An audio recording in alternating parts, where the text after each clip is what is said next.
Hey y'all, it's Yvette, and I do have something to say.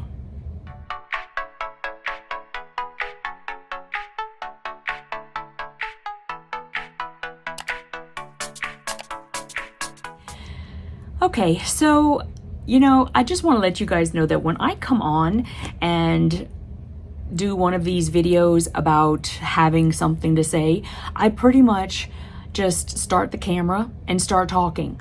I don't really have very much of an agenda whenever I do that, and I don't know, I never know if it's going to work out. So the one thing that I do know that I wanted to talk about really quickly is, as quilters, we so often like to do things for other quilters, other people in need that we can help. We're, almost to a fault. Every person that I know that I've ever asked to pitch in with something, it always happens, and I love that about our community.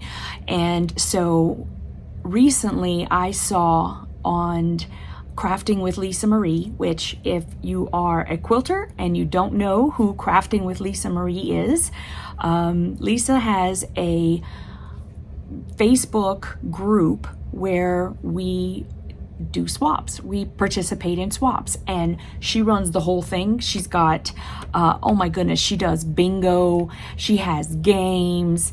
There are so many people on there who are just so lovely to talk to and to get to know.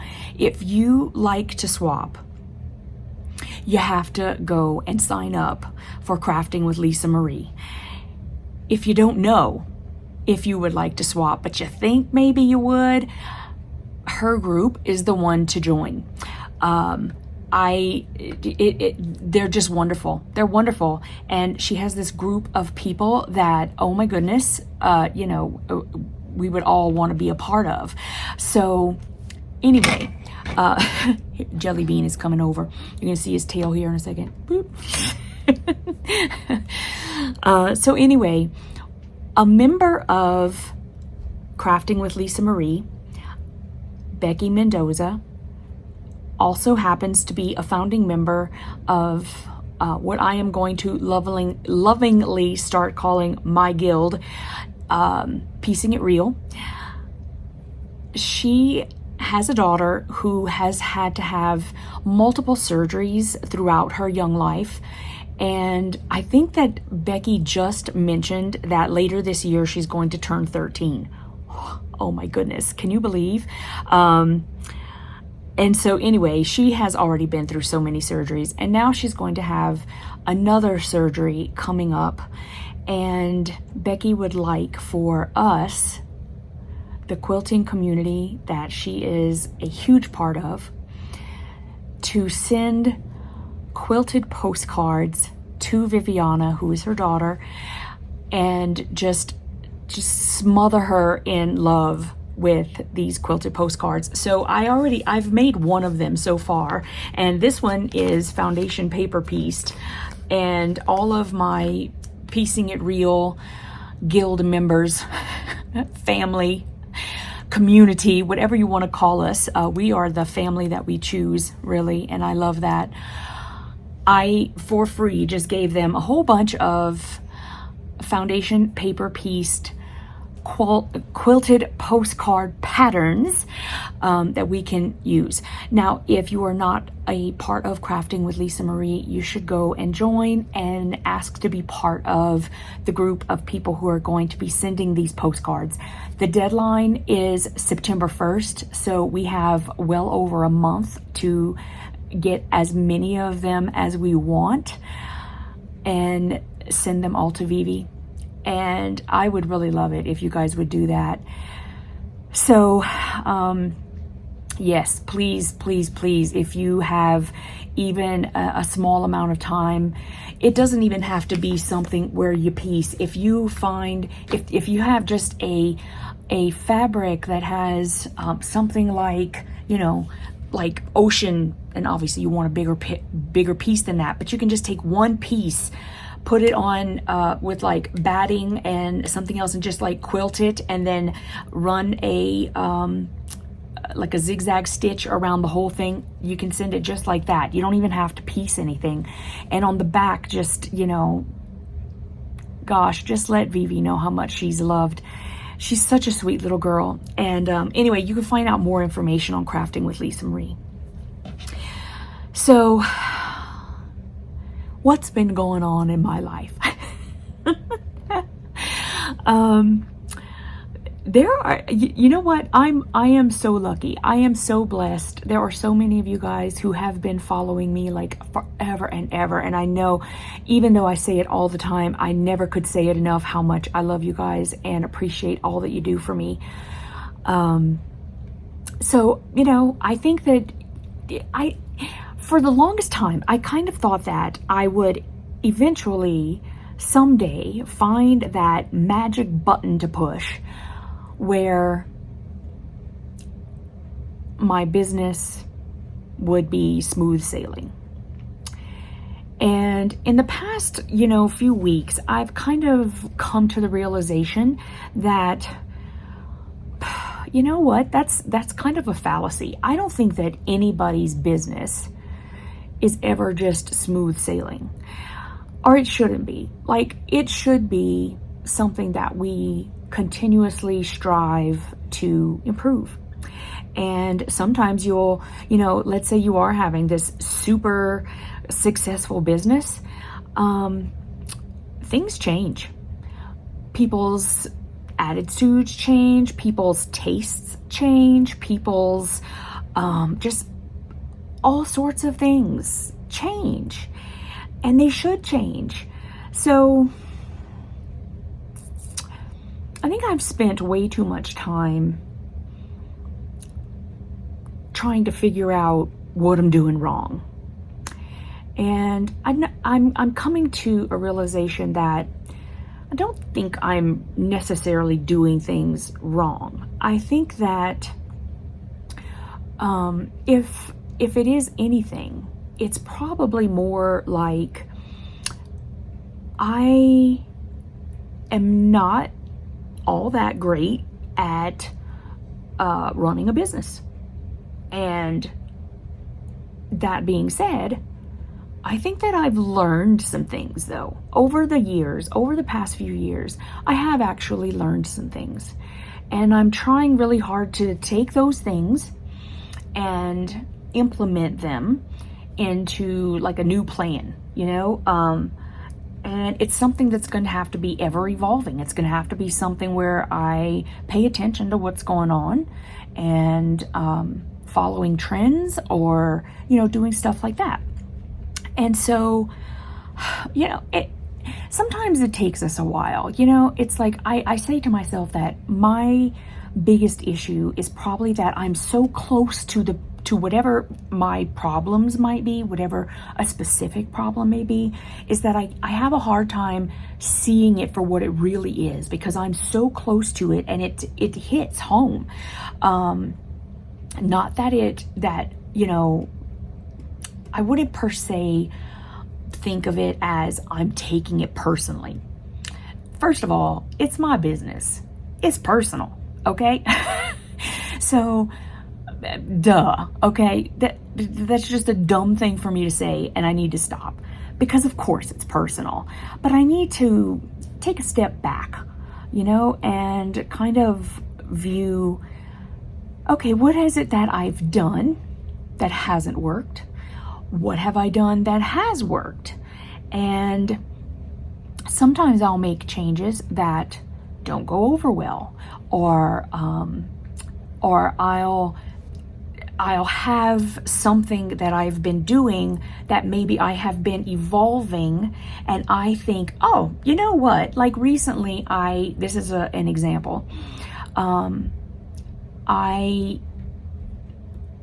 How long ago was this? A couple of years ago, 2.5 years ago, maybe longer. I don't know. Time just flies by so fast for me that I get lost. But a couple of years ago, I started doing mystery boxes. I think it was longer than that, but it doesn't matter.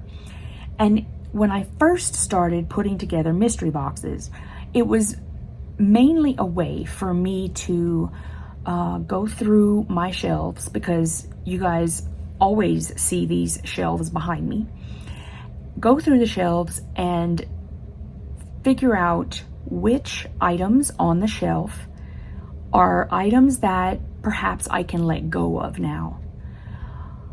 My most favorite fabrics go on my shelf, and I'm continuously building that collection. So, you know, even though I do have a lot of space here, and there's even more over there, even though I have that, it's going to continue to grow. And if I don't thin it out, it becomes overwhelming. It's too much, and some things do have to go. So that's how I started the mystery boxes. I would go through my shelves, and it was all of the things that I really love, or things that I got from cotton cuts that I loved, just the fabrics that I had been holding on to. And I would fill these boxes, fill them, and send them out, and everybody loved them. Everybody loved them. And last year, when we were moving here to Colorado, I can't believe I'm saying last year. That was last August. I want to say it was in August that happened, because we had to move by October.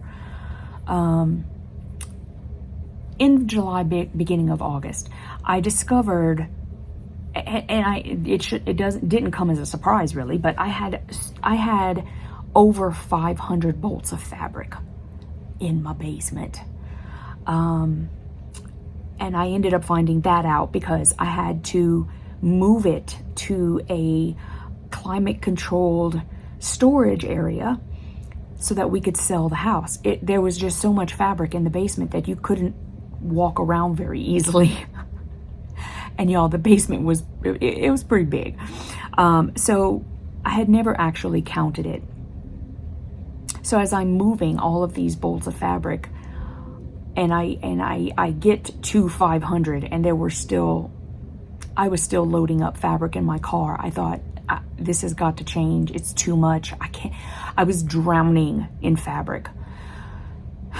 And we were having to pay to move halfway across the country. So these were all things that it needed to be weeded down. So at that time, I made the decision that I was going to put as much fabric as I possibly could shove into a medium flat rate box and sell them. And I thought, you know, I didn't think that anyone would pay over $100. And I just needed to get rid of it, guys. And that's horrible. That is such a horrible way to think about fabric. But fabric was not really feeling like a friend at the time. So I made the decision to do it. And people were buying up the boxes, and it was great. And I was like, oh my goodness, thank goodness, you know, and everyone said they loved it. And you guys, I was putting 20 yards of fabric. Yes, 20 yards of fabric into each box and selling it for $100. Now, if you do that math, people were getting an awful good deal. And if I'm being honest, I was losing money left, right, and center. And I was basically paying people to take the fabric because I had to. So once I got here and just started realizing that I still had a lot of fabric. I still have a lot of fabric. And I sat down and I thought to myself, I'm like, you know, a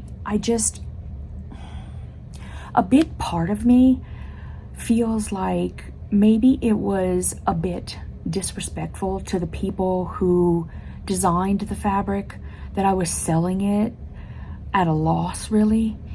And so I kind of thought, you know what, I'm still going to sell them, but I'm going to put 15 yards of fabric in and sell them for 100.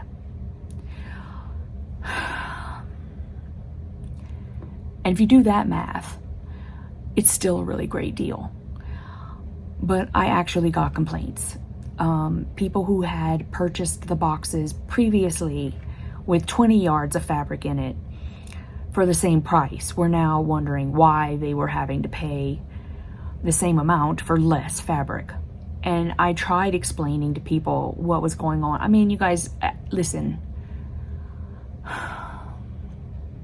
I understand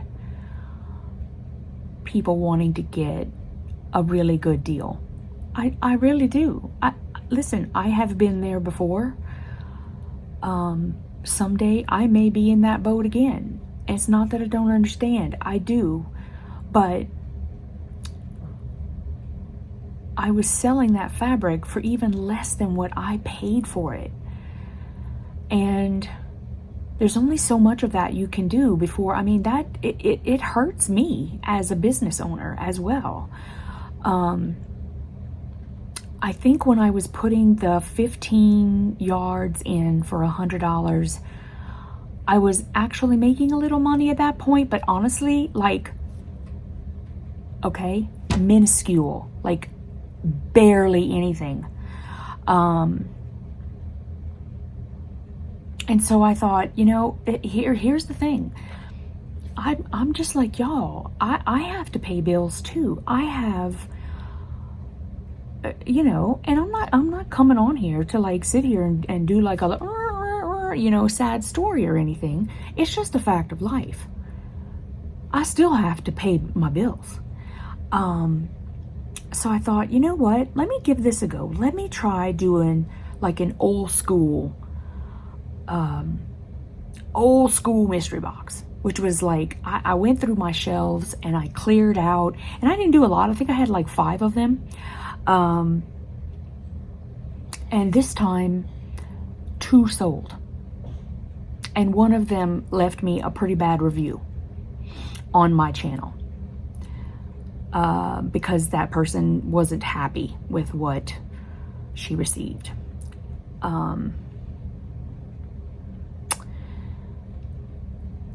I know I can't make everybody happy, y'all, but let me tell you something, that hurt. It did, if I'm being honest. Like I said, no matter how you want to look at it, it's my business, and so it's personal. And decisions that I make, not only that, but the fabric that I was putting in those boxes, you know, it's fabric that I really loved, that I thought, you know, I haven't used this yet. It's probably a good time for me to clear it out a little bit. So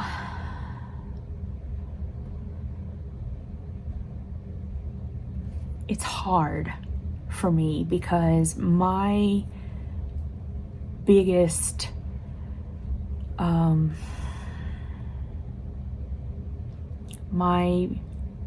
wish, my greatest wish, what I really want is to make everybody happy. I know it's impossible. I can hear y'all over there, other side of the camera, yelling at me that that's impossible. I know that. I know it's impossible. Doesn't mean I don't want to do it anymore.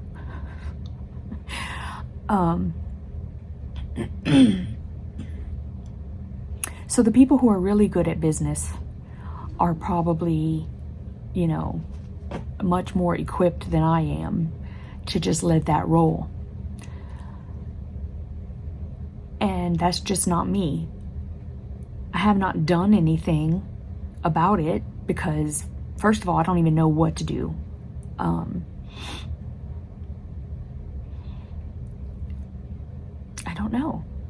don't know. But that one review, more than all of the excellent ones I get, is stuck right here. Not only that, but no one has bought any of the mystery boxes. So this is one of those times when I'm thinking to myself, okay, I really need to pivot here. I need to flip this around and maybe not have mystery boxes anymore. Obviously, it's not what the people want. I'm not sure what people want half the time, but I thought, you know, coming up, my next marketing campaign, which I'm also not all that great at, to be honest with you, but my next marketing campaign is going to have to be telling people why they should want to come and check out my shop first. Now, I've got a little shop. It's a little business. I don't have, you know, tons of stuff. I am, you know, I'm not Fat Quarter Shop. I'm not Missouri Star. I can't afford to give the discounts that they do. I can't afford to do free shipping because fabric is heavy.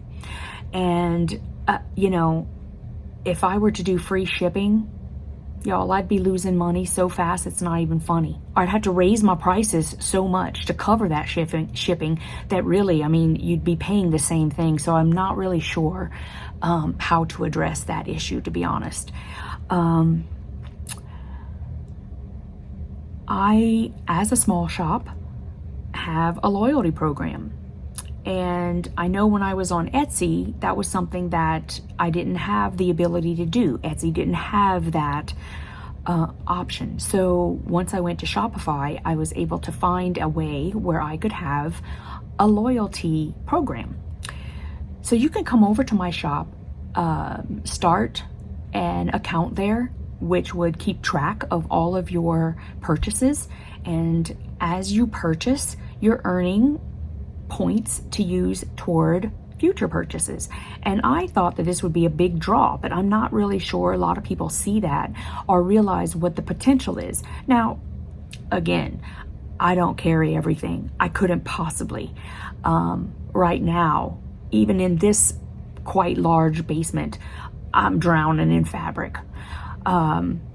So I'm trying to come up with other things I can do. Like I can curate bundles from my shelves and give people a reason to come back every week to check out what kind of curated bundles I have. So I thought, you know, this, as I sit here, because like I said, I never start these this type of video having an agenda. So it just dawned on me that what you could do to help me out is leave comments down below and let me know, like, what are the things that attract you to a shop? It's okay if you say, you know, sell a jelly roll for $5, but I can't do that. You know, I know that I've had someone tell me that I should try to have deals like Missouri Star. Y'all, let me tell you something. I know what those deals are. I've been, you know, a newsletter receiver from Missouri Star for years now. So I know what those are. And I can tell you that Missouri Star can afford to do that because they're huge. And let me tell you, I really wish I could do that for you guys, but there's absolutely no way I could possibly do something like that. There's just no way. I would have to, I wouldn't make any money, and I have to make something, you know, so seriously, do you even care about a loyalty program? Does that work for you? I know people who have been shopping with me for a really long time who will come on, place a $50 order and get the whole thing for nothing because they used all their points that they had been accumulating from buying stuff. So I don't know, like, to me, see, that would be incentive for me. And so I guess that's kind of why I started that. But maybe it's not an incentive for you. I don't know. So what kind of incentives do you like? I can tell you that even though probably a lot of people don't put a whole lot of stock in the fact that I literally pack every single order myself because it's just me here.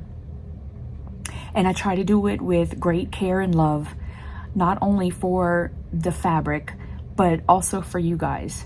I like to include thank you gifts. I like to include little bits of candy that you can snack on while you're unpacking your box.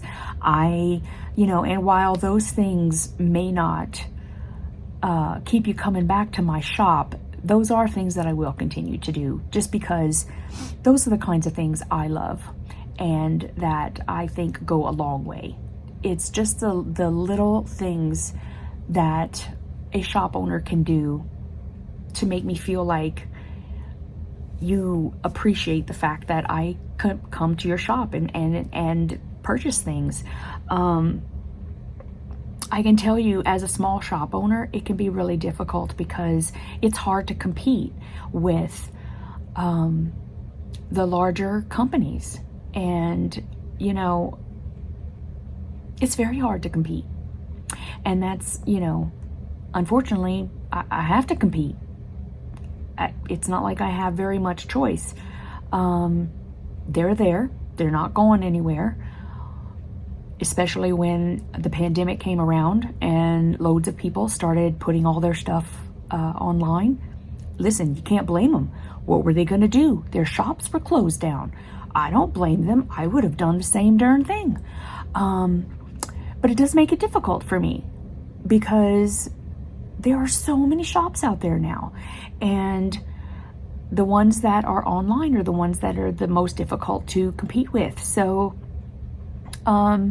yeah, I think, some tips would be nice if you guys wouldn't mind taking, a couple minutes just to leave me some ideas about things that attract you to a shop and keep you coming.